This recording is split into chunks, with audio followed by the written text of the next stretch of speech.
Monsieur le Président, Madame la Vice-présidente, chers collègues, voici un peu plus d'un an que cette majorité est arrivée à la tête de la région et je ne peux une nouvelle fois qu'affirmer ma fierté d'appartenir à celle-ci. Bien que le contexte budgétaire soit très contraint, la présidente a fait de l'enseignement secondaire une priorité. Je tiens aussi à remercier Agnès Evren, qui est toujours à l'écoute des retours de terrain, des recteurs, des proviseurs, des élus, mais également de nos référents dans les conseils d'administration qui se sont fortement engagés et que je remercie aussi. Cet engagement se ressent avant tout dans le budget qui augmente de 27% en investissement, s'établissant donc à 505 millions d'euros, alors qu'il n'était qu'à 380 millions d'euros en 2015. Depuis un an maintenant, nous avons entrepris de larges changements.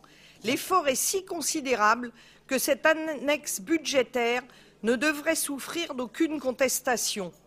Pourtant, l'opposition a encore trouvé le moyen de faire des amendements et tant qu'à être dans la modération, elle propose 47,1 millions d'euros supplémentaires, la palme revenant au Front de gauche et à Europe Écologie Les Verts.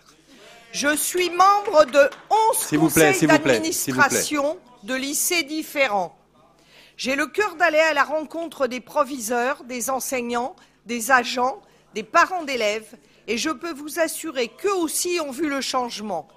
Enfin, ils peuvent compter sur une oreille attentive à la région Île-de-France.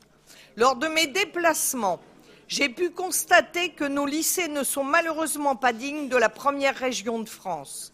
Sur notre territoire, nous avons des lycées délaissés pendant 17 ans, des lycées surchargés, vétustes, insalubres, des lycées sur lesquels nous devons investir beaucoup plus que si vous n'aviez pas attendu pour les rénover.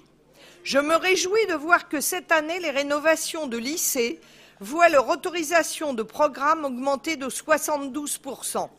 Le lycée Darius Milhaud au Kremlin-Bicêtre va enfin pouvoir bénéficier d'une enveloppe budgétaire de près de 45 millions d'euros pour une opération globale et d'extension. Alors qu'elle était inscrite au PPI de 2006 et que cette action avait été votée en 2010, rendez-vous compte qu'entre le constat et le début des travaux, il aura fallu plus de 11 ans. Et que dire des constructions de lycées neufs? Nos lycées sont en sureffectif. La gauche n'avait pas anticipé la montée des effectifs. Oui, mes chers collègues, il faut oser le dire, si nos lycées sont surchargés, nous le devons à un manque d'anticipation de la précédente majorité. 20 000 lycéens de plus sont à prévoir dans les 10 prochaines années. Alors, une nouvelle fois, nous avons une ligne budgétaire à la hauteur de notre attente. 78 millions, quand la gauche dotait cette ligne de 14,7 millions en 2014. Faites la différence, 430%. Nous sommes du côté de l'action. Nous pouvons étendre le constat des rénovations de lycées aux constructions de lycées neufs. Prenez l'exemple du lycée de Boulogne-Billancourt, si cher à notre président de groupe Thierry Solaire. Les travaux ne commencent que cette année, alors que l'opération a été votée en 2009. Mais je le constate, et je tiens aussi à le saluer, l'opposition n'a pas été caricaturale sur ce point, puisqu'aucun amendement ne propose d'augmenter cette ligne budgétaire. Madame la vice-présidente, ce budget ambitieux sur la construction de lycées neufs et la rénovation des lycées nous permet d'attendre sereinement la révision du PPI que vous présenterez dans le courant de l'année. Cette révision permettra, j'en suis persuadée, d'être cohérent avec les évolutions démographiques, les indices de mixité sociale et de réussite scolaire. Il montrera l'ambition d'une région conquérante qui ne se laisse pas dépasser par les événements. En se dotant d'un plan pluriannuel de maintenance en articulation avec le PPI, nous allons pouvoir être davantage efficaces pour la maintenance lourde sur les ouvrages et les équipements. Le contexte actuel de menaces terroristes et les dernières violences dans les lycées, comme cette année au lycée Jacques Decour à Paris ou encore au lycée Léonard de Vinci à Levallois-Perret, nous contraignent à investir davantage sur la sécurité.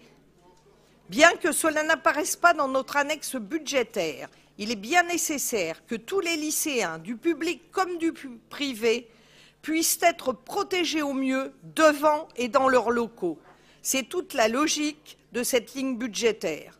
Ce budget est également, comme l'an dernier, le symbole de l'égalité de traitement entre tous les lycéens. Il n'y a plus de ségrégation des élèves du privé. Sous couvert de vouloir défendre l'égalité, la gauche a organisé une vaste injustice ciblée. Elle s'est laissée dépasser par son idéologie. Pourquoi tant de haine pour ces élèves du privé? Contrairement aux stéréotypes que vous véhiculez, les élèves du privé sont bien loin d'être tous des bourgeois du 16e arrondissement.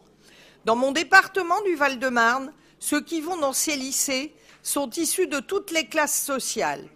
Aucun élève n'est refusé pour raison de ressources et ce sont les plus aisés qui cotisent pour les plus pauvres.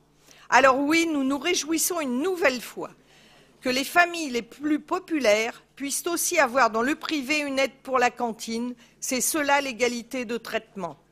Côté injustice, le ministère de l'Éducation nationale et de l'Enseignement supérieur et de la Recherche avait fait encore mieux en supprimant de moitié les bourses au mérite. Quel signal envoyé aux Français et en particulier à nos lycéens? Le mérite est écrasé, on ne dresse plus de laurier à ceux qui réussissent. Au groupe Les Républicains, nous croyons au mérite, au travail, au goût de l'effort. La reconnaissance du mérite et l'ascension sociale sont pour nous le signe d'une société qui progresse. Je me réjouis donc de voir que Valérie Pécresse a pris une mesure pour compenser cette baisse scandaleuse de l'État. Nous sommes une région tournée vers l'avenir, une région qui se modernise, mais une région encore mal équipée. L'accélération du déploiement du numérique est ainsi une excellente nouvelle. On savait que la région était fâchée avec le numérique, preuve en est dans cet hémicycle où rien que l'accès au portail des élus est un véritable parcours du combattant. Je suis en passant rassurée de savoir que nos nouveaux bâtiments seront modernes. Eh bien, nos élèves et les enseignants profiteront également de cette modernisation.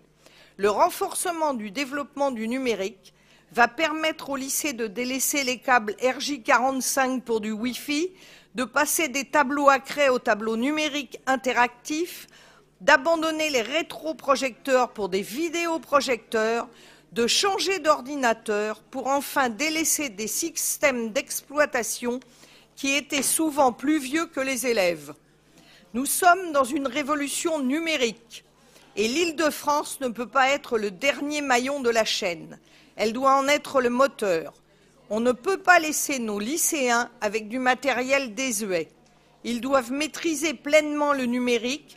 Rien que la maîtrise de ces outils est une compétence pour leur avenir. Je suis persuadée que nos élèves sont satisfaits des premières mesures que nous avons mises en place, mais permettez-moi, en tant qu'ancienne enseignante, de souligner également que nos agents ne sont pas oubliés. Auparavant, nos agents étaient obligés, pour leur protection individuelle, de s'équiper seuls. Nous avons cette année une ligne de 700 000 € qui leur permettra enfin de pallier à leur manque d'équipement. Enfin, je souhaite souligner la confiance que fait notre exécutif à nos lycées et à ses proviseurs.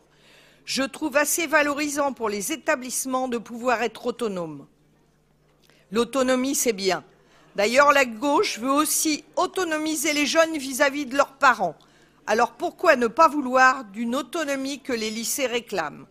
L'an dernier, nous avions prévu 10 projets pilotes d'autonomie. Nous avons eu 76 demandes. Après cela, comment pouvez-vous contester encore qu'il n'y a pas un fort engouement?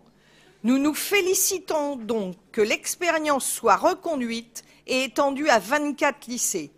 Nous sommes persuadés que ce sont les lycées qui connaissent le mieux les initiatives pédagogiques qui permettront à leurs élèves de progresser.